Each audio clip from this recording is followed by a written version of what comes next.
Y al respecto de lo que ha sucedido hace instantes en TC Televisión de Guayaquil, vamos a conversar con Allen Panchana. Él ha sido director periodístico de TC y él ha tenido a varios de sus allegados, a varios amigos, entre las personas que fueron secuestradas por estos delincuentes. Allen nos va a dar información de primera mano de lo que ha sucedido hace unos instantes, esta tarde, en Guayaquil, Ecuador. Lo tendremos enlazado en solo instantes con ese testimonio de quien fue director periodístico de TC, Allen Panchana. Él ha tenido varios amigos entre las personas secuestradas. Ya lo tenemos enlazado. Te agradecemos, Allen, por estos minutos. Muy buenas tardes. Te saluda Carlos Tello desde Lima. Tus primeras impresiones luego de esta información, de este caso, de esta toma de TC Televisión. Un saludo, Carlos, desde esta convulsionada ciudad de Guayaquil, desde este convulsionado Ecuador, donde el narcoterrorismo ha sitiado no solamente Guayaquil, sino muchísimas ciudades de Ecuador. Lo de TC es lo que está en el spotlight. A mí me duele un montón. Yo trabajé ahí hasta hace poco, porque luego de ser director de noticias, trabajé un largo tiempo en la asesoría de contenidos. Luego he vuelto a la academia.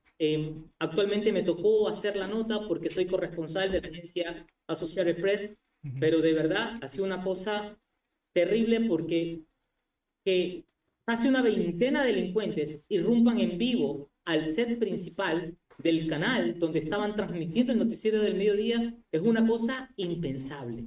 Impensable más cuando estamos en pocas horas en un estado de excepción. Había recién iniciado el estado de excepción que se decretó ayer por la tarde y finalmente vemos cómo irrumpen los delincuentes en una actitud desafiante al poder.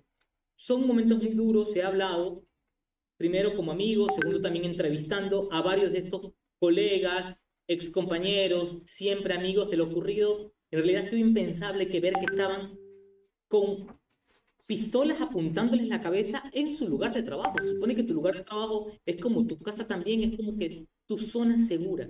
Entonces, saber si podían o no salir con vida allí, recién han tenido que sacarlos a ellos, han detenido y sometido hasta ahora 13 delincuentes. No solo eso, sino que acabo de hablar con la directora de noticias de TC Televisión Actual, la colega Carol Artieda. Lo grave es que van a estar 48 horas fuera del aire, 48 horas, porque la fiscalía y la policía quieren hacer un barrido completo por si han dejado explosivos. Estos delincuentes ingresaron con explosivos. No se sabe si se ocultaron en algún lugar. En este rato hay cualquier cosa menos certezas. Y un poco como contexto para la ciudadanía, TC Televisión es entre los primeros canales de audiencia de Ecuador, pero tiene una particularidad TC Televisión.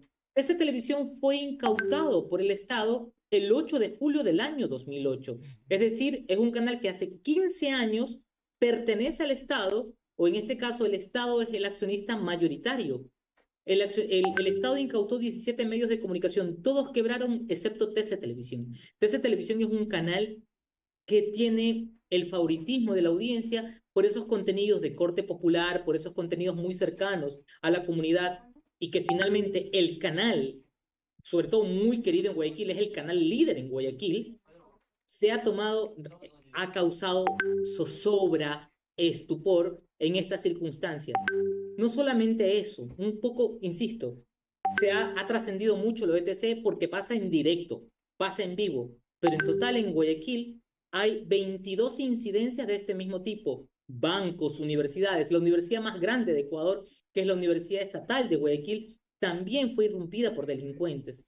Entonces tenemos 2 hospitales que también llegaron los delincuentes y se tomaron, es información que ha trascendido muy poco. Aquí hay una entidad municipal que se llama Segura EP. Esta entidad ha tenido que coordinar con policía y fuerzas armadas para intervenir inmediatamente y que finalmente se pueda tener el control de estas zonas.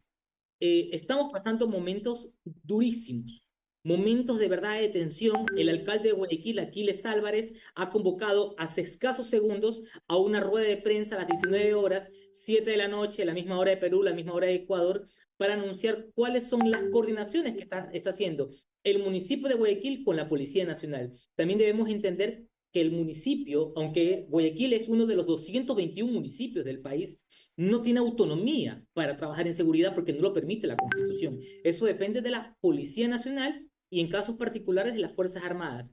Pero la fuerza municipal, siendo Guayaquil la ciudad más poblada del país, estamos hablando de una ciudad muy cerca de Perú, de 2,7 millones de habitantes, pero que está viviendo en este momento en zozobra. Todo se ha suspendido el comercio, las clases han sido convocadas para la Allen, virtualidad, el teletrabajo también se ha activado nuevamente. Estamos viendo una ciudad de verdad que parece demencial lo que está ocurriendo.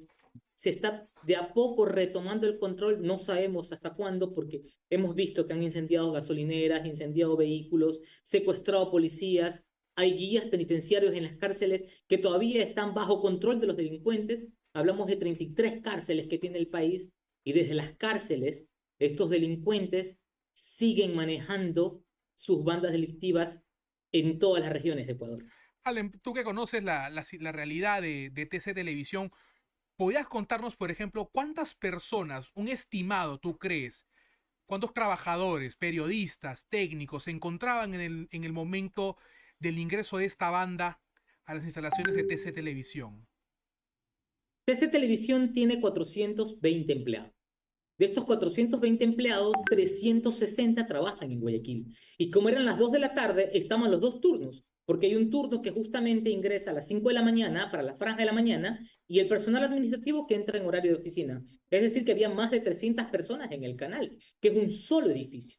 Es un solo edificio que además está en un lugar clave. Para quienes conozcan Guayaquil, de Perú, hayan venido acá, está frente al aeropuerto. O sea, está en un lugar emblemático, en la zona norte, de mayor desarrollo. No es que está en un sector oculto, no, no. Está en un sector clave del norte de Guayaquil y de profundo desarrollo. Entonces, es lo que nos hemos encontrado a esta hora. Todo el personal padeciendo, tanto el periodístico, el técnico, el operativo. Hay dos heridos, según lo que reportaba la directora de noticias, pero son heridas leves. Esperemos que se pueda retomar pronto el control total de este país, no solo del canal, sino hablamos del país, porque estamos viviendo unos momentos realmente oscuros. Te pregunto también por lo que se ha difundido en redes sociales y también por comunicados del propio gobierno ecuatoriano sobre la movilización de policías y militares. Desde el punto en el que tú te encuentras, ¿tú has logrado ver este desplazamiento? Sí, me tocó, yo llegaba a la casa, llegué muy tarde a la casa cuando estaba ocurriendo esto, eh, y había policías y había militares que se estaban movilizando, hay más patrullajes, controles de vehículos y demás, pero esto es, y quiero que se entienda bien, con el estado de excepción de ayer.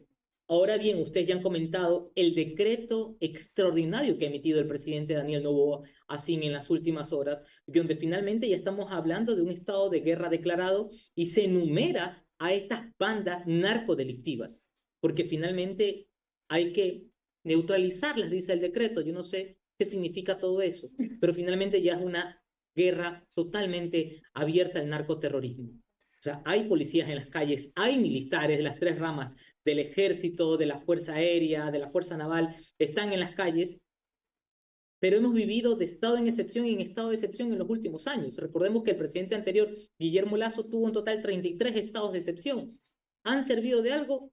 La situación se ha agravado, la verdad. Este es el primer estado de excepción y este segundo decreto de esta emergencia total, porque este país no es para más, es un país pequeño, es un país de 16 millones de habitantes que finalmente no había padecido cosas como esta, que pensábamos que estas situaciones podían ser en común en otros países de la región como Colombia o México, pero esto ha sobrepasado cualquier imaginario que teníamos del infierno. Hay voces que, por ejemplo, ya desde Perú están sugiriendo incluso la militarización de la frontera. ¿Cómo tú ves la situación del paso fronterizo que comunica ambos países frente a lo que podría ser pues este desborde de delincuencia? Mira, Carlos, nosotros tenemos dos fronteras claramente establecidas, que es nuestra frontera sur con Perú, pero finalmente, y nuestra frontera norte, que ha sido una frontera bastante conflictiva en las últimas 2 décadas, la frontera con Colombia. Eh, pero aunque militaricen la frontera, recordemos que tenemos decenas, por no decir cientos, de pasos clandestinos. No solamente la provincia del Oro, en este caso que es Huaquilla, es la última población, cuando uno cruza Aguas Verdes, Perú, pero tenemos también la provincia de Loja, tenemos también un tramo gigante de la provincia de Zamora Chinchipe, tenemos una estructura geográfica complicada. Es decir, que militarizar no creo que sea la solución, porque yo no creo que esté viniendo, digamos, el tema desde extranjeros. Es un tema que lo tenemos adentro, y lo tenemos aquí adentro, internamente, ya hace algún tiempo. Que esto ha escalado a un nivel inimaginable, que sobrepasó la capacidad de inteligencia policial y militar que tenía Ecuador, eso es otra cosa. O sea, que sobrepasó cualquier alerta que se había visto en la última década. Hay analistas que han dicho que estamos ya convertidos en una narcodemocracia, un narcoestado, que esto podía empeorar, que el tema de los amontonamientos carcelarios, recordemos que son, en los últimos 2 años, son 500 muertos en las cárceles del país en estos sangrientos amotinamientos y tomas, desde reos decapitados, quemados, cercenados, irreconocibles. Entonces se ha ido agravando, pero ninguna autoridad, y estoy hablando del Ejecutivo, se hizo cargo del tema. Allen, Tanto es así que sí, esto es una crisis no solo de seguridad, es una crisis política, por tanto, el presidente Guillermo Lasso tuvo que declarar la muerte cruzada y acortar su periodo a 2 años. Este es un gobierno en el que tenemos un periodo de transición, que tiene 40 y pico de días recién posesionado. El presidente Daniel Noboa va a gobernar 18 meses y se enfrenta a unas circunstancias extraordinarias, a unas circunstancias que tal vez no preveía, sabía que la situación era grave, pero como dijo la ministra de Gobierno, Mónica Palencia, no tan grave como lo están padeciendo. poco después de la toma de TC Televisión conocimos este decreto de conflicto armado interno por parte del gobierno del presidente Noboa. Frente a esta declaración, ¿qué vislumbras tú en los próximos días para Ecuador? Mira, yo creo que esa frase del decreto, del reciente decreto del presidente Noboa, se puede leer y desagregar en mucho detalle. Estamos, estamos hablando de una guerra completamente abierta y de toda la disponibilidad, por eso es que se habla, tú comentabas antes de entrar en esta entrevista el tema de la amnistía, es para que la fuerza pública, particularmente la policía, emplee lo que se llama el uso progresivo de la fuerza. Porque resulta que antes, cuando asesinaban a un delincuente, iban a juicio, los policías terminaban presos, lo que quieren evitar es el miedo del policía y que finalmente vayan, perdón que use estas palabras que pueden ser muy fuertes, pero realmente a matar. En estas circunstancias es lo que le están diciendo entre líneas, por eso es que hay que analizar en mucho detalle lo que dice este decreto, porque de eso se trata, porque ante circunstancias extremas lo que está haciendo el gobierno es tomar medidas extremas. Me ha sorprendido que incluso toda la oposición se ha embarcado en un apoyo al presidente Noboa y decir, presidente, estamos con usted, un poco apoyando este tema del decreto, que no hay otra salida. Este país es un país absolutamente dividido políticamente, es un país que finalmente está completamente polarizado. Recordemos que Daniel Noboa ganó con un apenas 3% ante el pasado 15 de octubre de 2023 ante la candidata del correísmo, Luisa González, solo con 3%. Entonces, con un país polarizado que finalmente entre los correístas y la derecha, los que no son correístas, recién han entendido los políticos que hay que unirse. Unirse, porque la verdad es que lo único organizado que ha estado en el país ha sido el crimen. Y hoy ha sido una señal de eso. Entonces ya es hora de que la fuerza pública, tal como ha demostrado que tomó el control de TC Televisión, tome el control de todo el país, tome el control de las 33 cárceles, que los ministerios desde el Ejecutivo emprendan acciones, que los GATS, que son los gobiernos autónomos descentralizados, esto es, los 221 municipios y las 23 prefecturas del país tomen acciones. Digo 23 prefecturas, aunque son 24 provincias porque Galápagos es un régimen especial, pero es un país bastante particular, dispersos geográficamente, al igual que nuestros países de la región, pero tenemos unos problemas gravísimos de seguridad que se están volviendo general. Hoy salta a nivel internacional la noticia de Guayaquil, pero lo que está ocurriendo no solamente es en Guayaquil, es en otras provincias, como la provincia de Los Ríos, que está al lado, donde la gente ha tenido que cerrar comercios, en una ciudad que se llama Quevedo, por ejemplo. Estamos realmente padeciendo, y los ojos, insisto, los ojos del planeta migran a Ecuador en este rato porque era una transmisión en directo. Pero no es la primera vez que ocurre. Hay cosas mucho más graves. Gracias a Dios hay solo 2 heridos. Pero lo que ha ocurrido es realmente terrible. Al lado de Guayaquil está una ciudad que se llama Durán. Durán se ha convertido entre las ciudades más peligrosas del mundo. Eso es lo que está ocurriendo ahora. Por eso también, yo siempre, también como profesor universitario, siempre cuestiono es que estamos hablando de la calentura de las sábanas porque veo allí el delincuente en televisión.